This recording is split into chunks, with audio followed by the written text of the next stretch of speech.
আচ্ছা, তিনটে ছেলে, একটাকে বাড়ির জমি বিক্রি করে লেখাপড়া শিখাইলাম, আজ বড় একজন ইঞ্জিনিয়ার।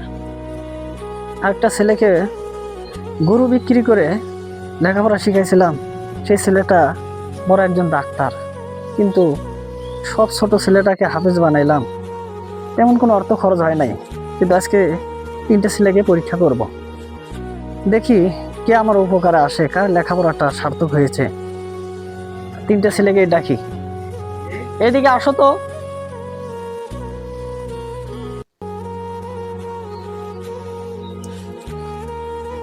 আমি তোমাকে আসলে এত টাকা খরচ করে বাড়ির জমি বিক্রি করে লেখাপড়া শেখাই আজকে বড় একজন ইঞ্জিনিয়ার বানাইছি।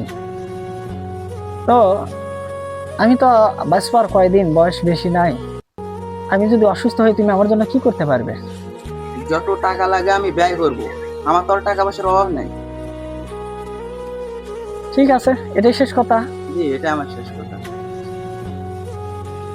ডাক্তার, এদিকে আসো।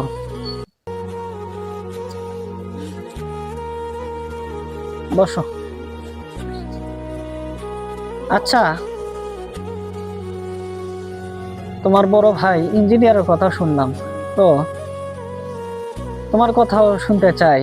আসলে এত টাকা খরচ করে তোমাকে ডাক্তার বানাইলাম, আমার হালের গরু পর্যন্ত বিক্রি করতে হয়েছে। তো যাক, তোমাকে ডাক্তার বানাইছি। আচ্ছা, আমি যদি অসুস্থ হই, তুমি আমার জন্য কি করতে পারবে? আমি আপনার জন্য উন্নত চিকিৎসা করব, সেবা করব, এবং যদি আমি ফেল হই তখন উন্নত মানের বাইরের দেশ থেকে আমি চিকিৎসা নেব। এটাই শেষ কথা। ঠিক আছে বাবা, হাফেজ। এদিকে আসো তো। আসসালামু আলাইকুম। ওয়ালাইকুম আসসালাম রহমতুল্লাহ। আলহামদুলিল্লাহ। আমার তো বয়স হয়ে গেছে বাবা, শরীর স্বাস্থ্য খুব একটা ভালো নয়। আমি যদি অসুস্থ হই, তুমি আমার জন্য কি করতে পারবে? আচ্ছা বাবা, আমার তো আপনার দু সন্তানের মতো আমার টাকা পয়সা নেই। আপনি যদি অসুস্থ হয়ে পড়েন, আমি আমার নিজের হাত দিয়ে আপনার সেবা যত্ন করব, এবং আমি আপনার পাশে বসে থেকে কোরআন তেলাওয়াত করব। আরো আমি আপনার জন্য আমি আল্লাহ তাআলার কাছে শিফা কুল্লিয়া প্রার্থনা করব, আমার কাছে যাতে আপনাকে সুস্থতা দান করে। এখানে কি শেষ কথা?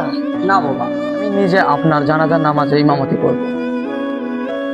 আমি আপনার খাটনিটা আমি কাঁধে করে নিয়ে কবরস্থানে নিয়ে যাব। ওখানে যে সবাই যখন চলে যাবে, আমি আপনার জন্য আল্লাহর কাছে দোয়া করব। শেষ কথা?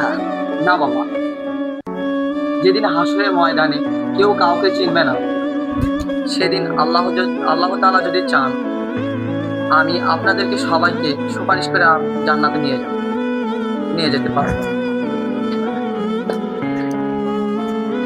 যাক, এই বুঝে হাফেজকে আমি সঠিক শিক্ষাটাই দিতে পেরেছি।